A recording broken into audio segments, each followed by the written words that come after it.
Sooner Nation? Welcome to the SI Sooners podcast. You know what? Since we last talked to you guys, Mike Stoops was hired as the linebackers coach at Texas.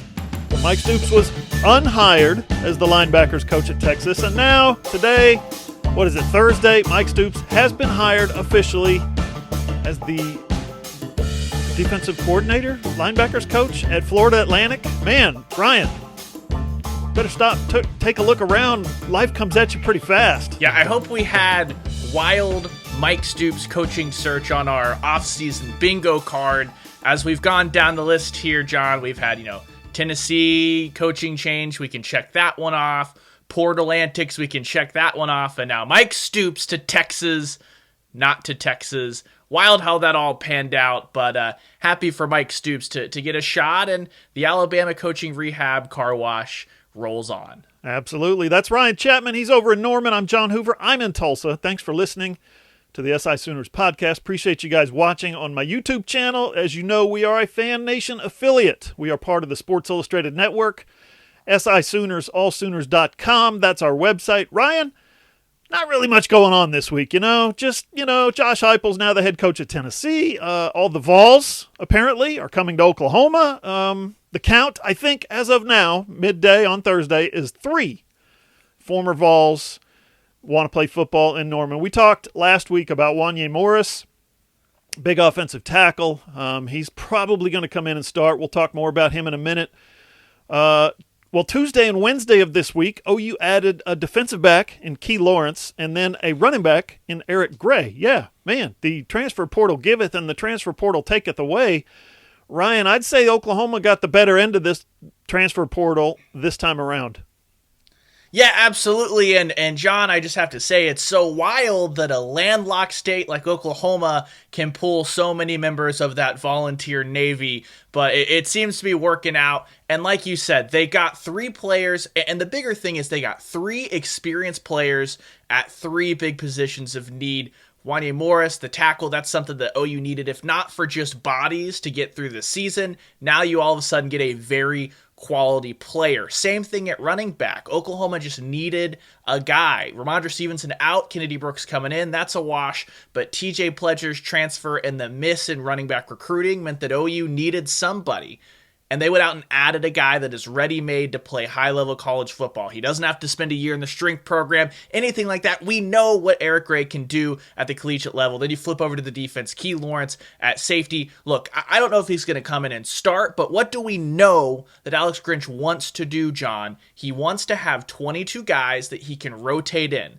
The safeties, Delarian Turner-Yell and Pat Fields, have been the 2 guys that have logged the most snaps over the last 2 years just because of a lack of depth back there. So whether Key Lawrence contributes at the nickel, whether he takes a job, or if he's just a guy that the defense feels good enough to rotate in, Alex Grinch, Roy Manning, and that staff got exactly what they needed. So it's A++ out of the portal. And like you said, they lost a lot of depth guys, a lot of backups. They brought in other depth that can contribute. So big winners of the portal, the Oklahoma Sooners, John. Yeah, let's tally it up. On the way out, you've got Tanner Mordecai, Chandler Morris, 2 quarterbacks. You've got Charleston Rambo, who was a starter, started every game last year, but kind of slipped down the opportunity chart. Maybe not the depth chart, but, his opportunities kind of thinned out. TJ Pledger's a backup. Robert Barnes was a backup. No, let me back up. TJ Pledger was a fantastic little backup. Very underappreciated, I think. Couple of 100-yard games just when Oklahoma needed him. And then John Michael Terry. So that's 6. Okay. And then on the way in now, you've got Morris, you've got Lawrence, you've got Gray. You've also got the offensive lineman from Arizona, Robert Conjal. And you've got a backup quarterback from Penn State in Micah Bowens, kind of a dual threat guy, whereas those other guys were a little more pocket guys. I guess Morris is probably a dual threat guy, but a little on the small side. Now, listen, correct me if I'm wrong here, Ryan, but I see Wanye Morris, not Chandler Morris, Wanye Morris, I see him probably starting from day one.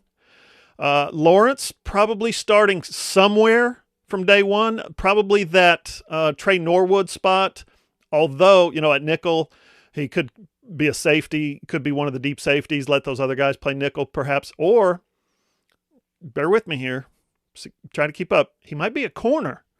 They lose Trey Brown. He was offered to start at cornerback at Tennessee. He said, nah, coach, it's okay. I'll hang back here and I'll be a backup safety and I'll be a guy that is not on an island. I'll learn the system. I'll learn the defense. I'll learn the SEC. And then you've got Robert Conjol, who I'm guessing is going to start at center for Creed because his natural position as he was coming up in football was center. Even though he played mostly guard when he was at Arizona, he played mostly guard when he was at Texas A&M. He is a center by trade. So Gray, I think, isn't a backup per se, like a classic, like you only get 6 carries a game kind of backup, like TJ Pledger did down the stretch last year when Stevenson got hot. But when Brooks comes back, Brooks is going to start, Kennedy Brooks, and Gray is going to come in as a complimentary guy. He's going to come in as a third down guy, and he's going to be the backup. So, and then, of course, you got Bowens. Bowens is definitely a backup, of course. But you know what? You need backup quarterbacks too, Ryan. Yeah, for sure. And it's a great point you make about Key Lawrence there on the back end because, like I said earlier, even if he's starting or not starting, there are plenty of positions across that secondary that could use one more body just based off of Trey Brown going, Trey Norwood being gone. Harrington's got a lot of hype in the preseason last year. Unfortunately, was a little derailed by injury there. So that's a body that you're throwing back into the fray, and now Key Lawrence. So I would expect that you're going to see a lot of him, whether it's at corner, if he slides inside that nickel corner, at safety, whatever it may be. The only one I would say might not see as much playing time as maybe you project there is I'm really interested to see if Chris Murray, the transfer from last season, slides from that guard spot over to center. I kind of, thought that might be the succession plan, the succession line after Creed goes to the NFL. So that'll be a really interesting thing. But if nothing else, you've created a position battle there on the interior of the offensive line. And that's exactly what you want, especially with the expectations Oklahoma has in 2021. More competition breeds higher level of play, all that stuff. So I think all of these transfer portal additions are going to contribute. Is it going to always be in terms of number of snaps on the field? No, but this football team is going to be better because of the talent they've brought in and how they're going to have to battle day in, day out on the practice field. I'm hearing that OU might not actually be done with the transfer portal. There might be a couple of guys coming, and one of them they're actually looking into. There's a possibility. It's kind of a small possibility right now, but I think there's some momentum for one more guy from Tennessee. You heard of a fellow by the name of Henry Toa, the big playmaking linebacker. I hope I said that right. That guy would come in, and I would think he would probably be an immediate starter. He's impressive. He has looked into Oklahoma. Oklahoma has definitely looked into him. I get the feeling that he may be looking a bit further west. He's from Cali, and I could see him going to like Utah or maybe Washington. Those guys were on his finalist list. But Alabama was also on his finalist list, and he's good enough to play at Alabama. So, yeah, he was freshman All-American in 2019. He's one of the top 2 or 3 linebackers in the country coming out of De La Salle. Again, I don't think so, but I was also told that Gray wasn't a real candidate. Eric Gray wasn't a real candidate to come to OU when I asked about him, and the person told me, no, I don't think that's going to work. And I'm like, yeah, I don't buy it. I think Gray's going to be a good candidate. And then, look, here he is. So just something to keep an eye on. And I'll say this, too, for everybody that's heard the rumors for the past couple of weeks now about Big Cat Bryant, he left Auburn, he transferred to Tennessee, announced it on Twitter, and then when Jeremy Pruitt got fired, he took it down off of Twitter, said he wasn't committed to Tennessee. Well, he didn't say it, he just took it down. But I don't think he's committed to Tennessee anymore. Maybe he was just waiting on Josh Heupel to get to Knoxville, who knows. But no, he's a guy that I think he remains on Oklahoma's radar. It's an odd situation right now with him. No, I'm not really sure what the matrix is there, how the math works in terms of getting him to Norman. But here's the deal. Nobody knows how it's going to end up right now. That's still a big possibility when you've got a big, mean, fast defensive end to take up Ronnie Perkins' spot. You'd take that in a heartbeat. Up next on the SI Sooners podcast, Link Up 21, that's the name of this recruiting class, has given itself. Those guys are here, or most of them are here anyway. We'll talk about the new guys. We'll preview our new series at allsooners.com, and Ryan is going to tell you why Lincoln Riley was so smart. Hey, listen up. Winter's here, okay? But you know the seasons in Oklahoma. Cold one day, hot the next. That's a lot of work for your heating and air unit. But the guys at Trade Pros, they got you covered. Sign up for one of their no-hassle service plans. You can go pro, become elite, or the best deal's the MVC, most valuable customer. They'll come out twice a year and tune up your AC and your furnace. You get priority scheduling, and you get additional discounts. Just call Caleb or Carrie at Trade Pros, 405-249-7290, or go to TradeProsOKC.com or look them up on Facebook. Trade Pros. That's one word, Trade Pros Heat and Air.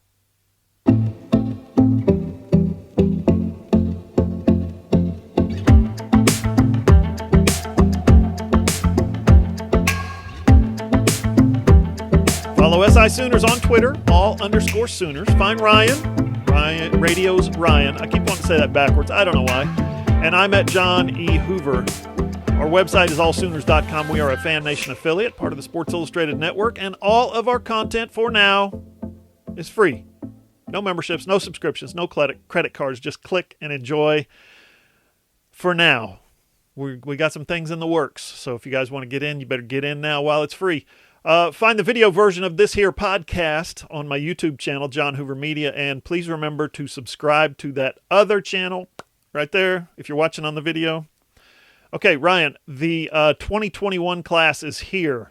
10 guys in the Link Up 2021 have enrolled. They've started classes. They started classes on Monday, actually, and they are officially Sooners. Billy Bowman, Isaiah Coe, Ethan Downs, Cody Jackson, Latrell McCutcheon, Jordan Mukes, Nathan Rollins-Kabanje, Clayton Smith, Mario Williams, and Caleb Williams are all at Oklahoma. They're all student athletes now. They're all going to class, and they're all working out with the team. They've got those grinding winter workouts that everybody hates so much. All that good stuff is going on. So that's 10 of the 16 that signed on National Signing Day back in December. We've talked about this, Ryan. 16 looks like a really small class, right? Well, when you add in the 5 guys from the transfer portal, that number is now 21. 21 and 21. And as I said earlier, they're probably not done with the portal, so if they can get 1 or 2 more guys, they'll take them. Ryan, how smart is Lincoln Riley? He said it a couple of times during the pandemic, during the shutdown, during the fall, and then he said it again on signing day. We're not going to take guys just to take guys in this class. We're going to take the guys that fit. We're going to take the guys that can help us, and that's why in 2021 you only take 16 freshmen or 15 freshmen and 1 JUCO, because this is the age of the transfer portal. We've talked about this before. This is the age of the portal where you supplement your signing day classes with somebody else's signing day classes, and I think Lincoln Riley knew that he'd be adding, Ryan, some transfers in 2021. Yeah, and that seems pretty apparent. And I think on a few fronts, it just makes a ton of sense. First off, when you talk about the timeline that the Oklahoma Sooners are on, it's national championship or bust in 2021. And if you sign 20, 22, 23 guys that are just out of high school, going to come in and be true freshmen, John, realistically, how many of those guys can we expect to come in and be day one contributors at a program like Oklahoma? 1 in a good year, maybe 2. Whereas if you bring in transfers from the transfer portal, yes, it's not a long-term fix, but you talk about Key Lawrence. That's a guy with a ton of eligibility left. He's going to technically be a freshman. Things like that. It means that Oklahoma's going to get players that are already up to speed as far as their body, acclimated for college football. They can chase a championship this year. And then the guys that have some eligibility that has already expired, that they've already used, well, guess what? He said it himself, Lincoln Riley did, that the scholarship distribution is going to be, I think he labeled it a car wreck here in 2 or 3 years, as you're able to carry 1 extra class worth of people, things like that. It just helps to get those scholarships off the book down the road, so it's a little future planning. So, John, what you're lacking in as far as, well, you don't have this guy for 4 years, well, that's actually going to help you on down the road. So it was obviously very intentional by everything that Lincoln Riley and this staff said, and I think for the time especially, it's brilliant. Why not go ahead and say, look, we're going to take the best guys out of high school, and what we can't find, what positions we miss out on, we'll just take ready-made players somewhere else, plug them into the Oklahoma system, because they believe they can coach those guys up and make them stars. Yeah, that's a good point on getting the scholarships off the books and not having guys on there for 3 or 4 years. I got to say, too, while we're giving it up to Lincoln for being smart and being patient, let's also remember that OU did want a bunch of other freshmen down the stretch in this class. and they kind of whiffed on every one of them. Remember Bryce Foster, Kamar Wheaton, Emeka Egbuka, and Tristan Lee, all 5-stars, all SI All-Americans, and all had OU in their finalists and all went somewhere else. So I think we wouldn't be seeing this big of a run on transfer portal guys, obviously, if they had signed those dudes. So then they would have a bunch of those 2021 scholarships on the books for several years down the road. So I think it's working out pretty okay. But I think given the long-term, building a program, foundational type signings and stuff like that, I think given their druthers, I think they'd rather have all those 5-stars in the class of 2021. But you're right. It's kind of a national championship or bust mentality going on right now. And these are guys that can help. You know what, though?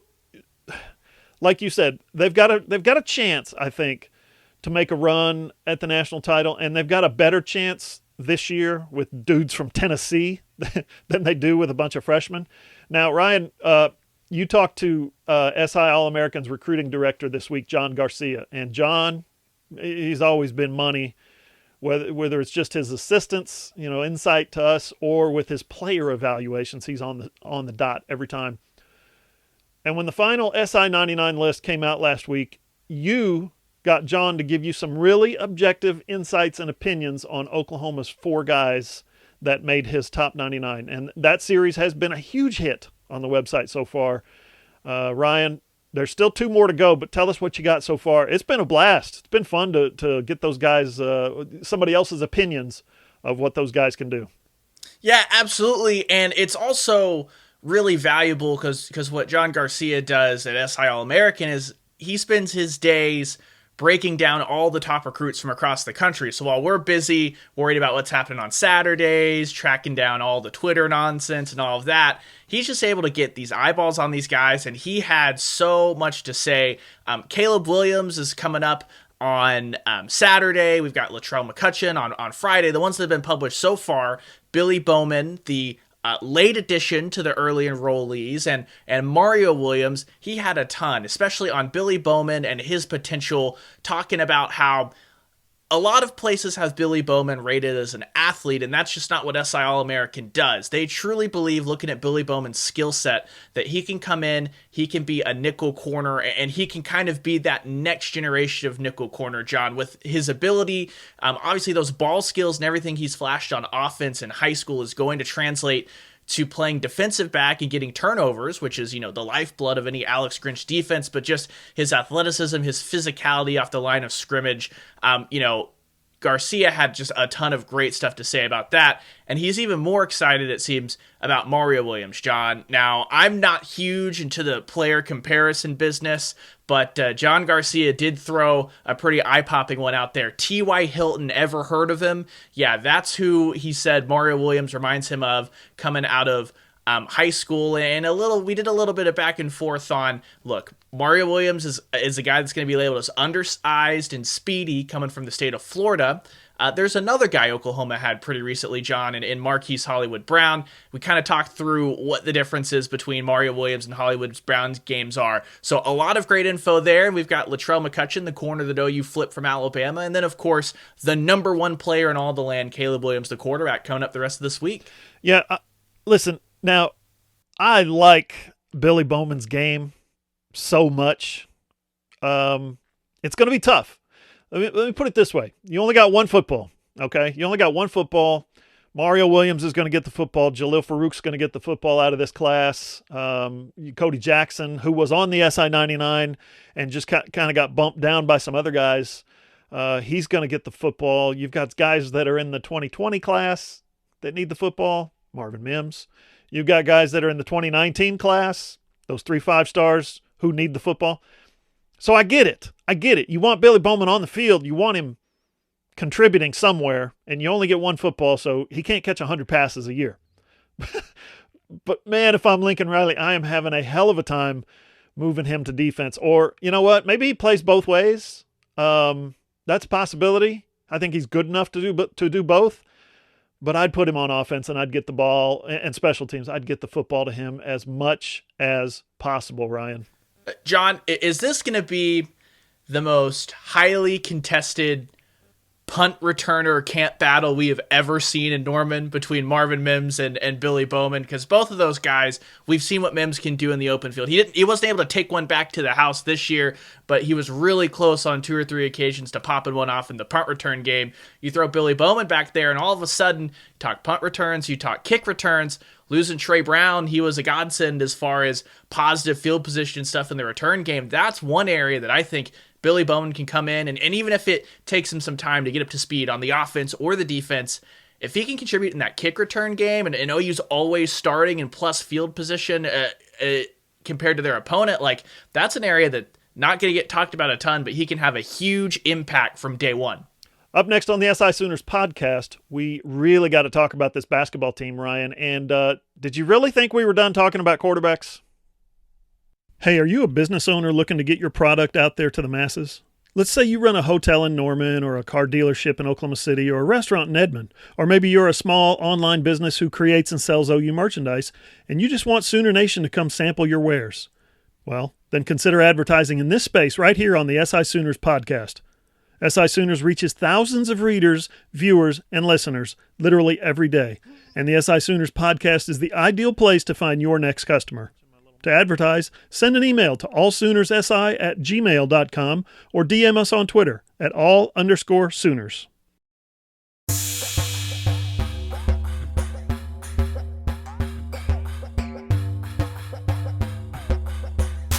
Final segment of the SI Sooners podcast. Ryan kind of flew under the radar this week.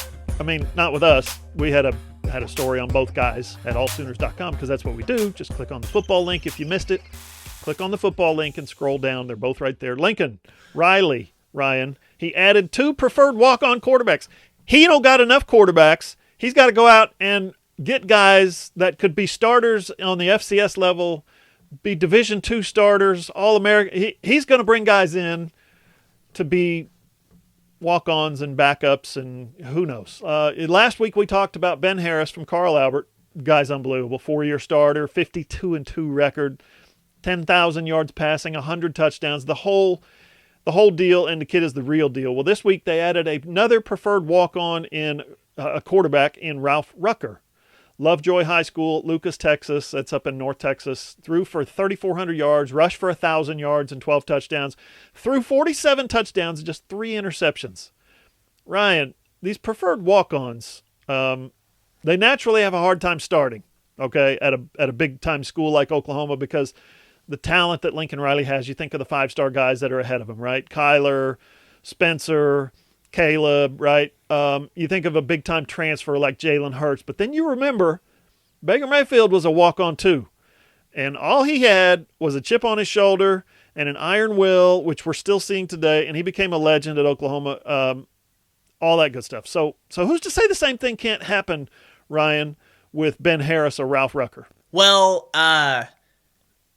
I'm going to go ahead and say I'm to say that looking at what Spencer Rattler has done and just the hype surrounding Caleb Williams, I think those are pretty big obstacles to stand in the way. No disrespect to who was on campus once Baker Mayfield arrived, but a lot more talent in that quarterback room to fight through. But that doesn't mean these guys can't come in and make an impact on the team, John. In the last segment you were talking about, there are so many mouths to feed on this offense.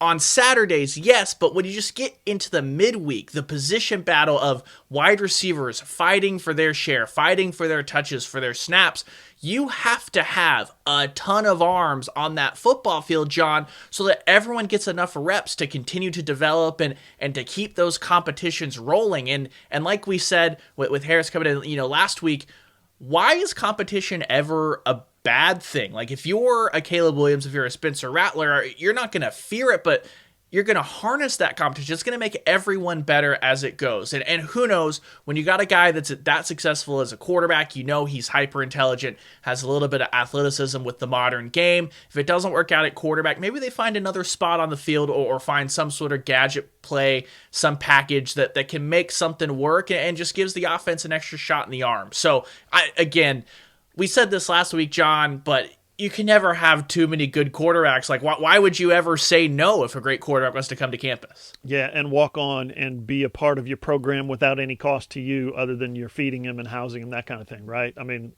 No. And I think what we're seeing is, as we heard from Caleb Williams' dad, he told me that, the scholarship and the scholarship money was never a consideration. They wanted to come to Oklahoma, whether Brock Vandegrift was coming to Oklahoma or not. And I think what you're seeing is number one quarterback in the draft 2 years in a row. Jalen Hurts goes to the second round and becomes a starter, late in the season for the Eagles.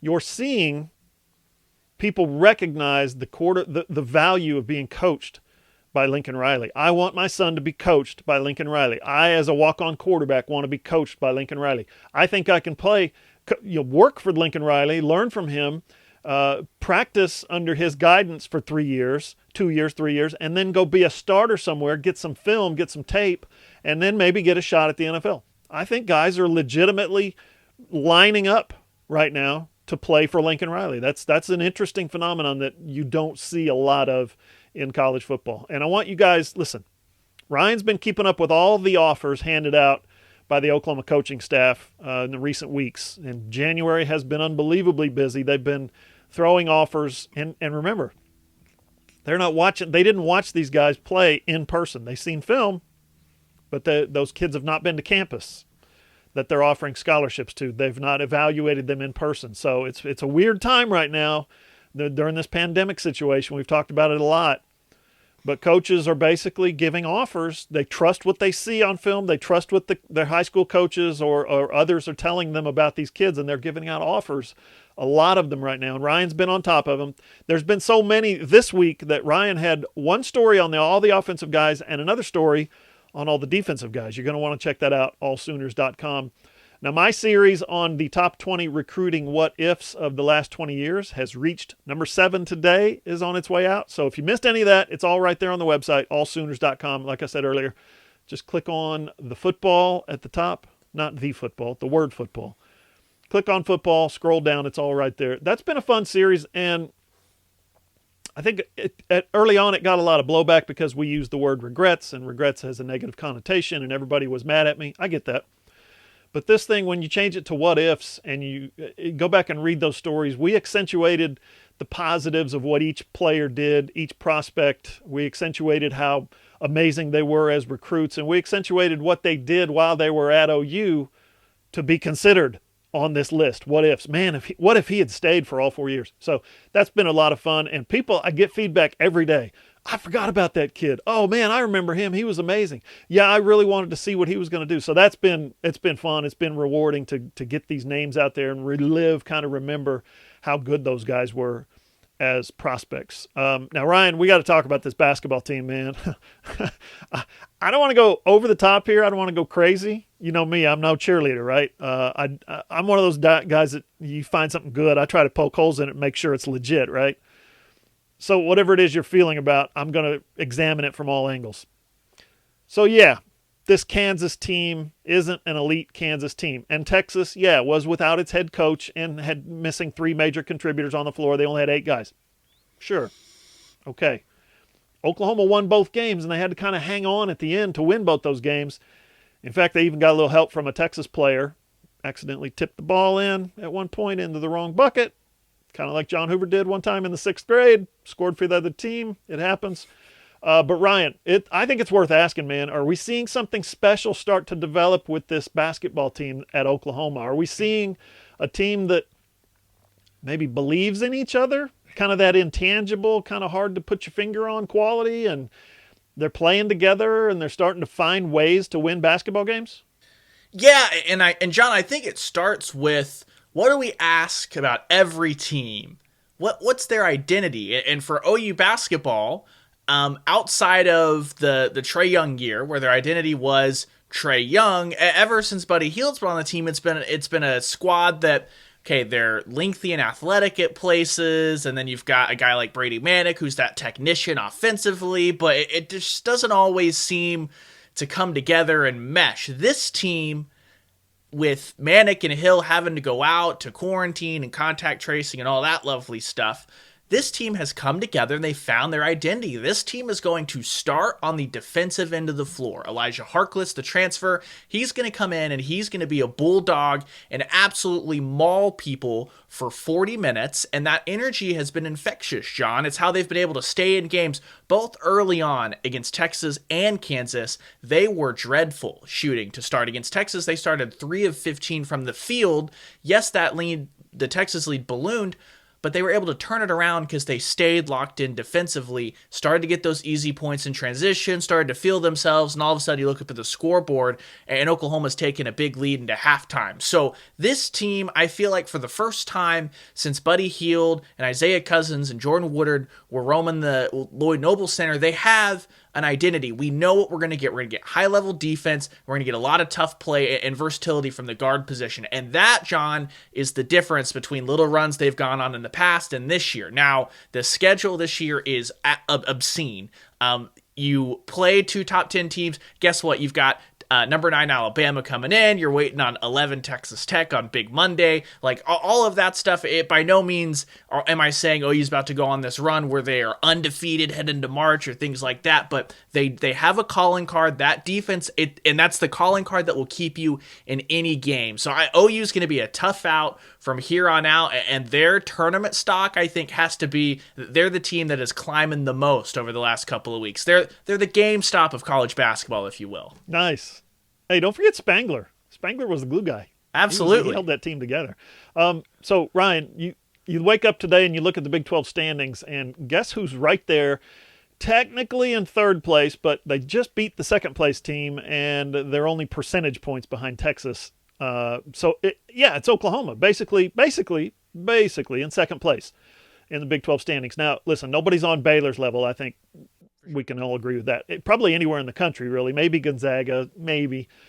But in the Big 12, look at Oklahoma. They're 10-4 overall. They're 8-1 at home this year. They've won 4 straight, I think. They've beaten, 4 top 25 teams? 3 of those are top 10 teams, I think. And here's what I like about this roster. You kind of made reference to this about the identity. Here's what you've got in Oklahoma this year that not a lot of Oklahoma teams have had over the past years. And that is so many varying pieces, so many guys who can do so many things, but yet everyone seems to have a really, really very well-defined role. For instance, Austin Reeves, he's a scorer, right? We've seen him a couple of times in the past couple of weeks, I think. Defer. Maybe he starts out cold, whatever. And then the second half, he just takes over the game and lights it up because that's his role. He's the scorer. Davion Harmon, he's a slasher, runs the offense, kind of well-rounded. He's got a well-rounded game, but when it's time, he gets to the rim and he can shoot. And he's really smart and heady, and he kind of knows when to take the reins of the offense. He knows when it's his time to shine. You've got Kirk Weth, rim protector, right? And his offensive game is evolving, but what's his role? His role is to protect the rim. He's doing that unbelievably. Speaking of unbelievable, you mentioned him, Elijah Harkless. Unbelievable perimeter defender, toughness, attitude, smarts, okay? That's his role. You've got a shooter in Emoji Gibson. You've got a guy, I think, in Brady Manick who gives you leadership. He can score in a number of different ways. He can shoot. He can score down low. And yeah, Brady's having a tough time right now since he came back from COVID, but I think he knows his role, and I think he's going to eventually settle back in sooner than later. You've got some versatile guys like Iwakor, Alondis Williams, and Jalen Hill, who contribute in kind of a lot of different ways. I'm not sure if you can really pinpoint what their role is, if those are fully fleshed out and defined yet, but I think all 3 guys do a lot of different things on both ends of the floor, Ryan. That's the way I see this Oklahoma team, and I think you're seeing Lon Kruger move the chess pieces around a little bit, have guys play different positions, have guys play multiple positions, and it's benefiting the entire team. And I've got a big role here for Jalen Hill. He's become the clutch guy for this team, and it's not in the way that you would conventionally think of, John. Jalen Hill, just a sophomore, is the inbounder that Lon Kruger has trusted against Kansas and Texas when that game tightened in the last few minutes. He's the one that's having to make those good decisions. We saw in Austin, he had the heads-up play where everything kind of went into chaos, and he was able to quickly have the heads-up ability to reestablish himself in bounds, as to not turn the ball over, get to the free throw line, and he's hit two really big threes, one against Kansas to kind of, keep the Jayhawks at arm's length, and again against Texas to get that going. So when you talk about all that, John, I think you're dead on, and I don't think that we can talk enough about the leadership of Brady Manek and what he's doing right now. He's a guy that was a starter, was relied on for a ton of minutes, then he leaves the lineup. He obviously was slumping a little bit, but then being out, trying to get back into shape. A lot of players in his position might throw a little fit, make a stink about it. It seems like Brady Manek is seamlessly just like, everything's golden, we're winning, awesome, I'll take my time, work my way back in, and that senior leadership is really strong on this team. So it's really impressive what Lon Kruger has done, and who better, John, a guy as experienced as Coach Kruger, the number of teams that he's taken to the NCAA tournament, 6 of them now, 6 different programs that is. Who else would you want to be the chess master, moving all these pieces around, trying to see how it all fits? And they've got a big chance, obviously a top 10 opponent in Alabama, come to the Lloyd Noble Center, that Big 12 SEC Challenge. It's the Colin Sexton revenge game from that battle a few years back. And then Big Monday, Texas Tech. They were one missed little bunny by Austin Reeves from sending that game to overtime in Norman. It's a team OU matched up really well with all last year, too. Like, this could be another string. I'm not saying they're going to pull the upset both games, but you win both of those, and we're talking about Oklahoma being a top 15 team the next time polls come out. Listen to the SI Sooners podcast on iTunes, Spotify, Google, iHeart, or wherever you get your podcast, or on your Amazon-enabled device. Just say, Alexa, play the SI Sooners podcast, or go to our website, allsooners.com, click on the player, and listen on your phone, your tablet, or your computer. You can always watch the video version of this here podcast on my YouTube channel, John Hoover Media. For Ryan Chapman, I'm John Hoover. See you guys.